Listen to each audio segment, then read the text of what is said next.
Muy buenas noches, qué gusto saludarlos. Soy Gaby Tlaseca. Bienvenidos a Debate 22. Hace unas semanas el gobierno federal presentó una propuesta de reforma al sistema de pensiones que se dice permitirá darles un retiro más digno a los trabajadores y evitar una crisis anunciada desde hace muchos años en este rubro. Pero esta propuesta de reforma no sería posible sin el apoyo de los empresarios de este país, quien en un gran acuerdo con el gobierno y después de algunas diferencias serán los que realmente le den viabilidad a esta propuesta de reforma. Para hablar de este tan importante tema, saludo a Carlos Salazar Lomelín, quien es el presidente del Consejo Coordinador Empresarial. Carlos, ¿cómo estás? Qué gusto saludarte. Muy buenas noches. Gaby, muy buenas noches. Un placer estar en tu programa. Aprecio enormemente la invitación. Carlos, sé perfectamente que han estado trabajando desde hace poco más de un año en esta propuesta de reforma al sistema de pensiones necesaria y obligada. Platícanos un poco cómo se empezó a trabajar y a cocinar todo esto de la mano de la Secretaría de Hacienda, de los trabajadores, por supuesto, de los empresarios y más. Mira, Gaby, hace, como tú bien lo indicas, más de un año empezamos a trabajar en esta alternativa, siendo conscientes de lo que iba a pasar en nuestro país. El sistema de pensiones que fue diseñado alrededor de 1997, a finales, ahora sí, del siglo pasado, era un sistema que había tratado de emular lo que muchos países hacían, que era crearle cuentas individualizadas a los trabajadores. Esta es una fórmula que ha funcionado en muchos países del mundo. De hecho, es el tipo de fórmula que tiene Canadá y Estados Unidos también, donde tú le vas haciendo materialmente un cochinito a tus trabajadores. Vas poniéndole ahorro durante cada mes, cada semana o cada quincena, dependiendo cómo le pagues. Y al final de su vida productiva, pues el trabajador puede retirarse haciendo uso de ese ahorro que se obtuvo. Otros sistemas en otros países se basan en aplicaciones directas del sistema fiscal, lo cual implica tener impuestos que de alguna manera alimenten al sistema de pensiones. Una parte de nuestro sistema de pensiones está alimentado de esa manera, pero bueno, hemos tenido muchísimos gobiernos que al no fondear estos sistemas, fondear quiere decir para tu auditorio, sé que mucha gente sabe, pero por si alguien no lo supiera, pues ir depositando dinero en un fondo para que al final de tu vida productiva de ese fondo se extraiga el dinero. En un caso lo haces individualizado al trabajador, en otro lo hace el gobierno o el Estado aportando eso a los fondos de pensiones. Los dos tienen que tener un origen igual, o lo pagan las personas físicas o lo pagan las personas morales, las empresas. Bueno, lo que hicimos en México, sabiendo que los estudios actuariales nos indicaban dos cosas importantísimas. Primero, el criterio de elegibilidad que se había diseñado en el 97 era un criterio que dejaba a los trabajadores con una gran inflexibilidad para poder ser sujetos de una pensión. Necesitabas haber cotizado durante 1,200 semanas al menos. Eso implicaba que si tú habías cotizado 1,199, no tenías derecho a una pensión. Y al final ya cumplías los 60 años de edad y pedías una pensión, pues te decían, pues perdón, pero no cotizó usted las semanas necesarias. Así es. Te daban el dinero que habías ahorrado, pero ese dinero normalmente el trabajador tenía tantas demandas, necesitaba ayudar a un hijo, a una hija, a alguna situación de crédito que él tenía, se acababa el dinero casi de inmediato y se quedaba ya sin pensión para toda la vida que Dios le diera en la tierra. Por otro lado, si eras de las pocas gentes que llegaban a cotizar las 1,200 semanas, oh, sorpresa, Gaby, fíjate que nada más ibas a tener una recuperación promedio del 30% del último salario del que habías cotizado. Totalmente. Entonces, sí. Injusto porque eran muy pocos los que llegaban, y todavía más injusto porque el salario de recuperación que ibas a tener era también muy limitado. Nosotros lo que hicimos fue tratar de empezar a convencer a los empresarios, así como te lo estoy platicando a ti, pues fuimos a platicarlo con muchísimos empresarios, empezando por las organizaciones empresariales. Quiero destacar que todas las organizaciones empresariales fueron apoyando la propuesta de decir, oye, esto hay que arreglarlo. Y hay que arreglarlo pues poniéndole más dinero al ahorro del trabajador para que ahora sí, cuando se retire, se haya ahorrado lo suficiente como para poderle brindar una pensión digna.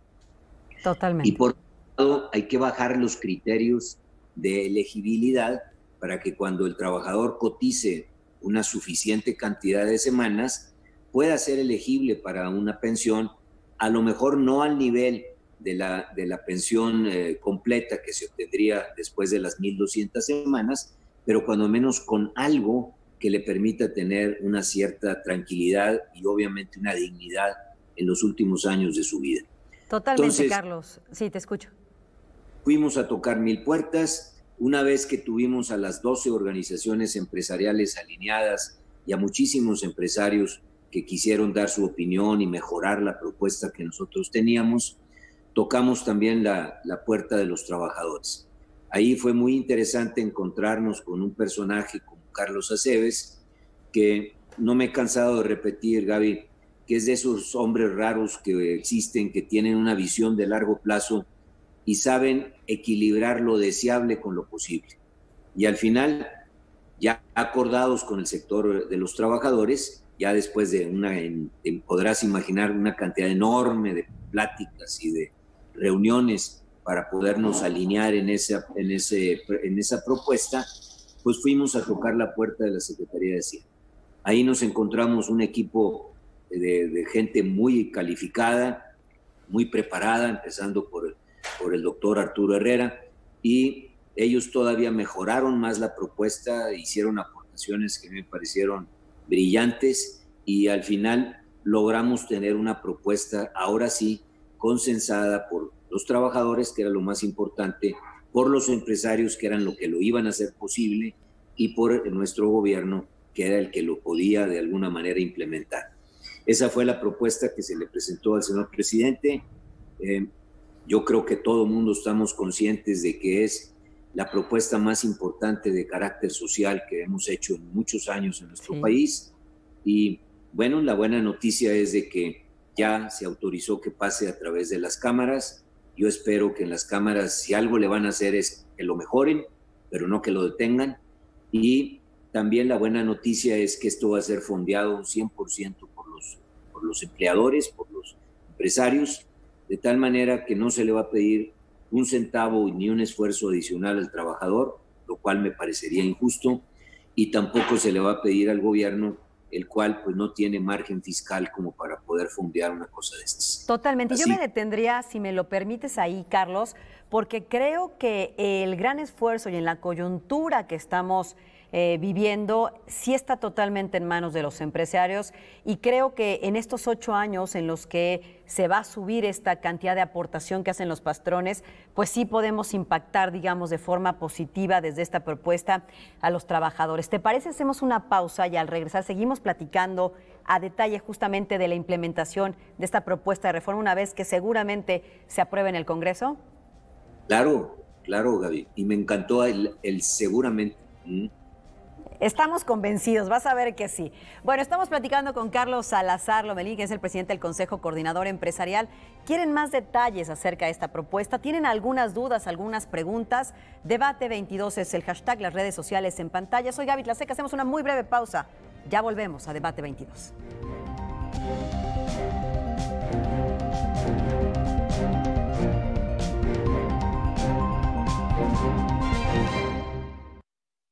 Consumía chochos, perico y monas. A mis 12 años empecé con los chochos, con las tachas. La piedra solamente me dañó. Por el consumo me descalcifiqué todos los huesos. La estoy matando yo mismo, porque yo era el que le daba el PVC, yo se lo compraba. Un chavo me quiso matar. Cuando él me tiró un balazo, yo le tiré uno también. Así fue que yo maté al chavo. En el mundo de las drogas no hay final feliz. Muchas gracias por continuar con nosotros aquí en Debate 22. Les recuerdo que estamos platicando con Carlos Salazar Lomelín, el presidente del Consejo Coordinador Empresarial. Carlos, se dice que el verdadero impulso y el cambio en esta reforma está pues en manos de ustedes, de la clase empresarial, ya que son justamente los empresarios los que van a incrementar la aportación patronal que mencionábamos antes de la pausa, que subirá del 5,15% al 13,87% en un plazo de 8 años. Sé que has estado trabajando mucho con la clase empresarial, con los agremiados, para saber justamente cuáles son las dudas, los restos, los impactos y los costos. Platícanos. Y bueno, cuando tú te das cuenta de la necesidad de esto, de encontrar un sistema de pensiones que le ofrezca al trabajador la dignidad que implica tener un retiro con un sueldo que al final cruce las líneas de subsistencia, tenga una vida adecuada y tranquila y realmente encuentre mejores niveles de bienestar, pues los empresarios han estado dispuestos a ir aportando un punto adicional durante 8 años al ahorro de los trabajadores, como digo yo, al cochinito. Y entonces, de aquí a 8 años, bueno, la iniciativa que nosotros presentamos entrará dentro de 2 años para que todo este momento del COVID y el impacto negativo que ha tenido sobre la empresa y los empresarios lo podamos sobrepasar, y luego ya arrancaremos en el año 2023 aportando ese punto adicional hasta llegar a completar los 15 puntos a los cuales te referías, Gaby. Aquí va a haber muchos efectos colaterales positivos. No los verá quizás este mismo gobierno, por eso también yo estoy muy contento de ver la altura de miras del presidente López Obrador al ver que el gran impacto positivo lo tendrán otros sexenios más adelante, otras personas. Pero al final lo importante es que esto le va a dar al país, dentro de las cosas importantes, es una gran solidez al sistema financiero. Claro. Y aquí te platico a tu auditorio. Los sistemas financieros de los países se sostienen normalmente con los sistemas de ahorro de los trabajadores. El caso canadiense y americano es muy significativo, sobre todo el canadiense, que depende mucho de sus sistemas de pensiones, de los maestros, de los trabajadores de seguridad social, de los trabajadores del aluminio, etcétera. Son sistemas de pensiones que al irlos fondeando dan una gran cantidad de ahorro, y ese ahorro se usa dentro de su propio país para que el dinero sea prestado y permita un proceso de inversión más efectivo. Nosotros tenemos hoy en nuestro sistema de Afores ya ahorrado algo así como el 15% del Producto Interno Bruto. Con esta nueva iniciativa brincaremos de arranque casi al 40% del Producto Interno Bruto. Esto es impactante, Gaby, ¿sí? Porque nos permitirá que nuestro sistema financiero dependa de nuestros propios ahorros, que es lo que buscas tú dentro de un país, permitirá financiar proyectos más grandes, más importantes, y le permitirá una solidez mayor pues a todo el dinero que usaremos en el futuro, que será el ahorro, el dinero guardado de los trabajadores mexicanos. Así que tiene efectos colaterales muy importantes.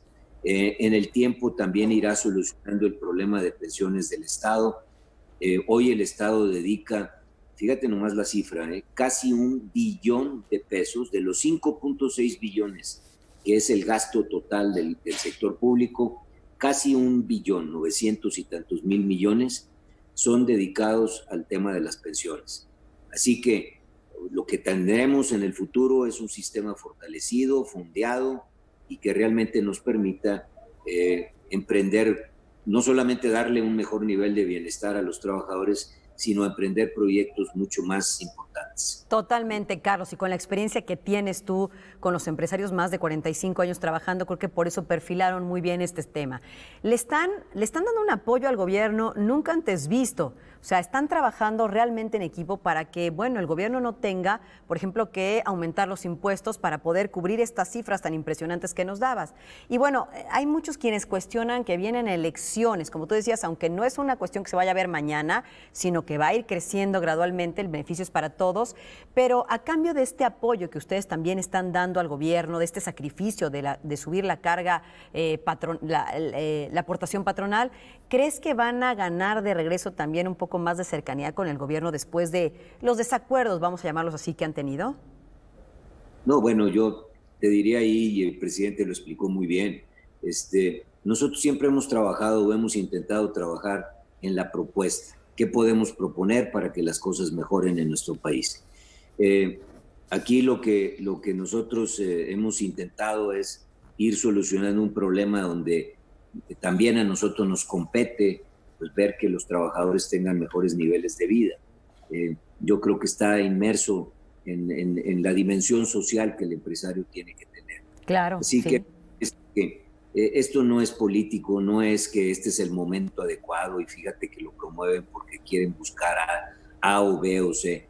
Lo promueven porque esto es lo necesario y se venía trabajando desde hace más de un año, como tú lo indicabas al principio, Gaby, y bueno, pues qué bueno que ya lo pudimos concretar. Ahora falta que pase por las cámaras y como decía yo también hace un instante, ojalá y los diputados cuando lo revisen y luego lo revise el Senado, si le van a hacer algún cambio, sea un cambio para mejorar la propuesta, pero que no detengamos una cosa tan importante por una razón política o por una razón que podría ser totalmente perentoria o coyuntural. Totalmente, Carlos, porque incluso hay quienes han dicho que con esta aportación que se está dando, dicen tampoco se puede negar que están capitalizando de alguna manera al gobierno y se pregunta si no se está capitalizando también algunos proyectos del gobierno de forma indirecta. ¿Cómo podemos explicar bien este tema? No, bueno, otra vez es querer ver las cosas con un sentido inadecuado. Todo esto, y por eso lo decía, tiene la altura de miras porque el gran impacto lo tendrá en el siguiente sexenio y en los siguientes sexenios del país. No es algo que vaya a beneficiar en el corto plazo ninguna de las variables que hoy se están usando. Ahí tenemos otros retos de los cuales nosotros estamos conscientes y también buscaremos hacer oír nuestras propuestas, tratar de ayudar en que a México le vaya mejor, que es nuestro interés. Porque si le va bien... La mejor forma de sumar, ¿no, Carlos? Porque, bueno, puede haber muchos augureros del desastre, pero el trabajo y es como estamos viendo, cómo se entiende la clase empresarial con el gobierno y con los trabajadores, etcétera, creo que ha dejado muy claro. ¿Te parece, Carlos, si hacemos una breve pausa, nueva cuenta, para regresar a platicar también de algunos otros retos, oportunidades, incluso de algunos expertos que comentan que puede esto representar pues un poco más de desempleo o que puede encarecer las contrataciones formales? ¿Me lo permite si lo platicamos? Claro. Muy bien. Estamos platicando con Carlos Salazar Lomelín, presidente del Consejo Coordinador Empresarial. Hacemos una breve pausa, ya volvemos. Acuérdense que tenemos el hashtag Debate22 y las redes sociales, por supuesto, para seguir ampliando la conversación. Ya volvemos.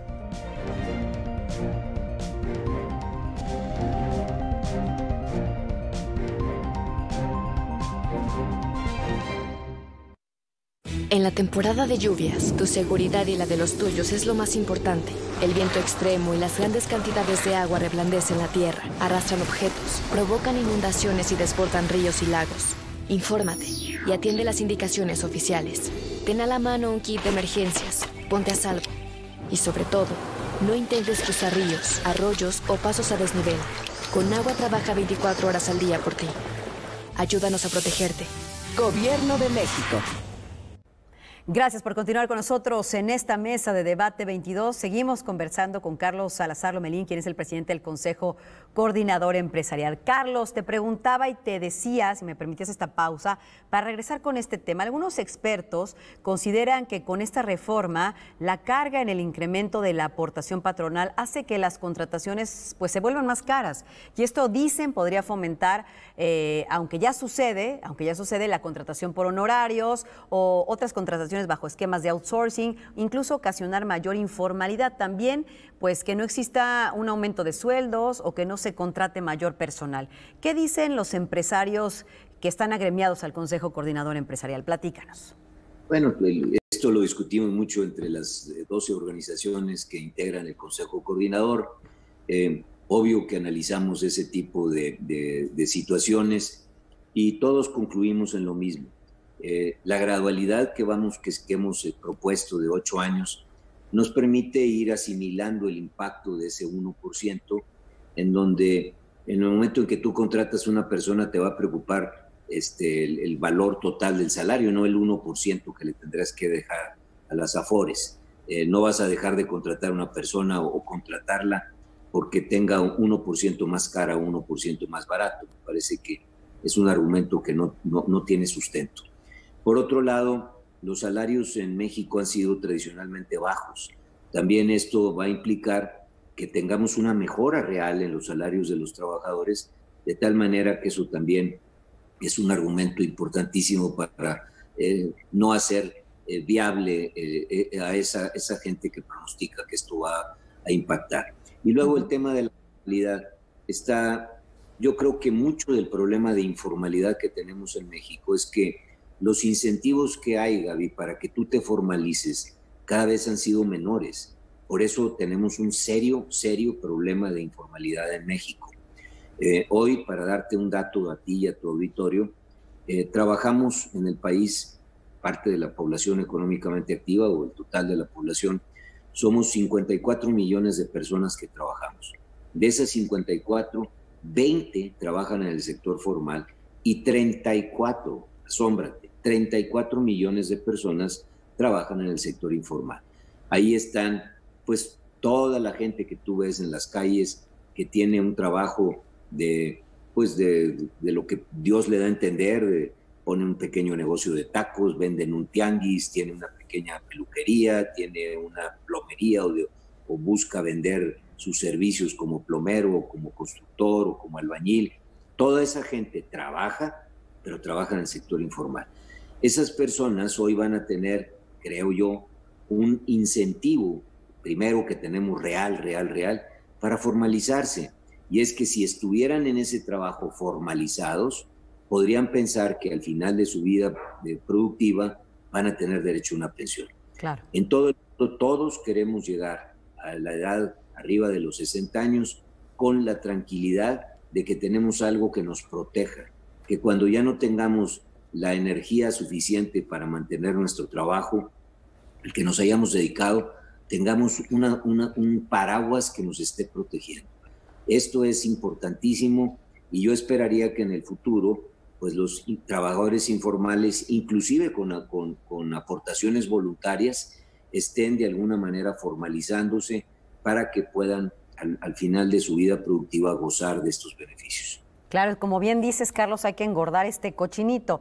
Ahora, con la reforma, el gobierno pues va a redistribuir su aportación para pasar a apoyar a quienes apoyaban a los que ganaban hasta 15 salarios mínimos, y ahora esa aportación social la van a recibir los que ganan entre 1 y 5 salarios. En ese sentido, ¿cuál es el porcentaje de reemplazo, de la tasa de reemplazo del último salario de los trabajadores que ganan, los que están en los salarios medios, para decirlo de alguna manera?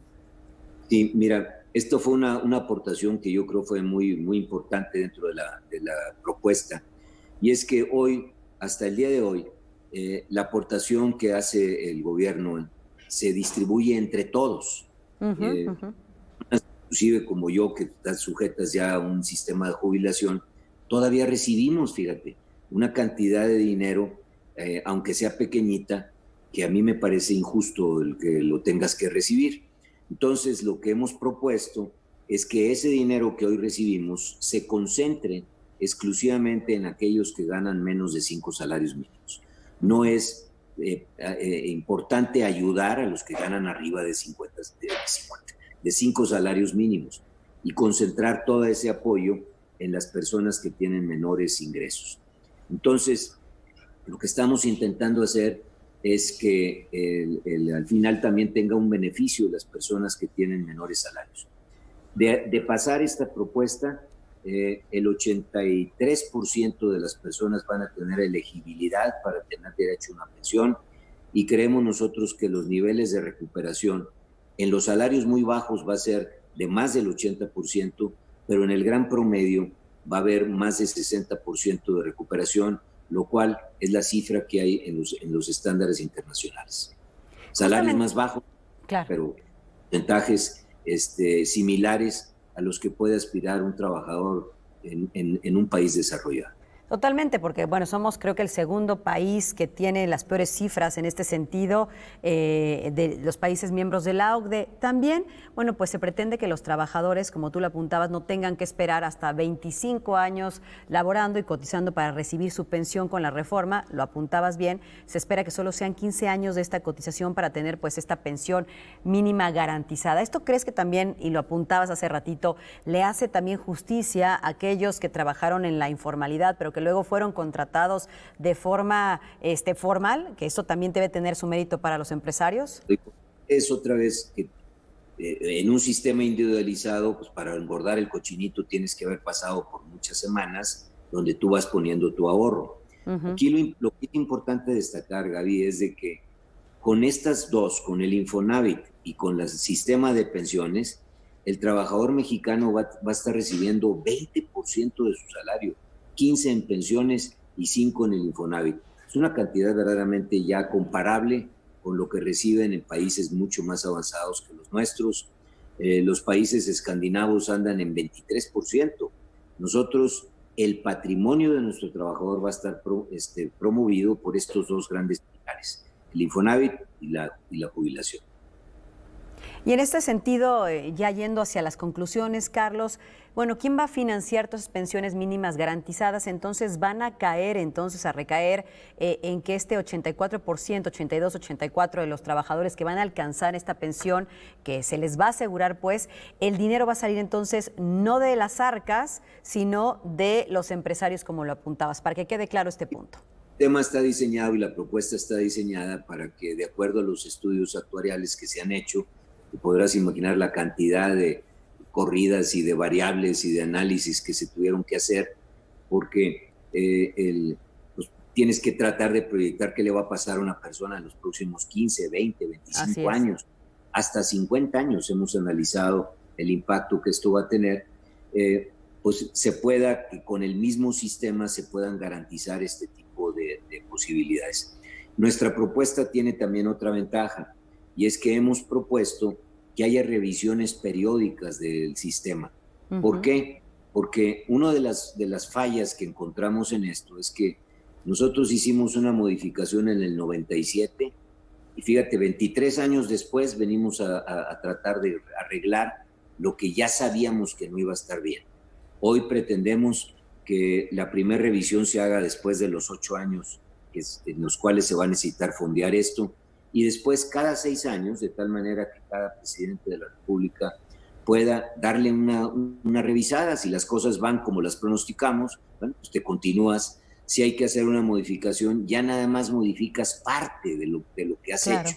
Hay que hacer una reforma tan grande como la que nosotros estamos implementando hoy.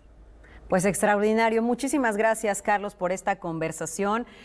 Aquí vemos cómo cuando se trabaja de la mano, de manera conjunta y por el bien del país de México, se pueden lograr grandes acuerdos como el que estamos platicando contigo entre el gobierno, la iniciativa privada, los trabajadores y todos los que queremos sacar a este país adelante. Carlos Salazar Lomelín, presidente del Consejo Coordinador Empresarial, gracias como siempre por esta conversación. Lo aprecio mucho y hay que seguir así, trabajando unidos y de una forma muy responsable, y veremos que México saldrá de esta coyuntura y saldremos fortalecidos. Muchas gracias a todos. Gracias, Carlos. Muy buenas noches. Y así despedimos este programa de Debate 22. Soy Gaby Tlaseca. Como siempre, gracias por su atención. Las redes sociales, por supuesto, no paran. Ahí podemos continuar la conversación, el hashtag Debate 22. Gracias. Muy buenas noches.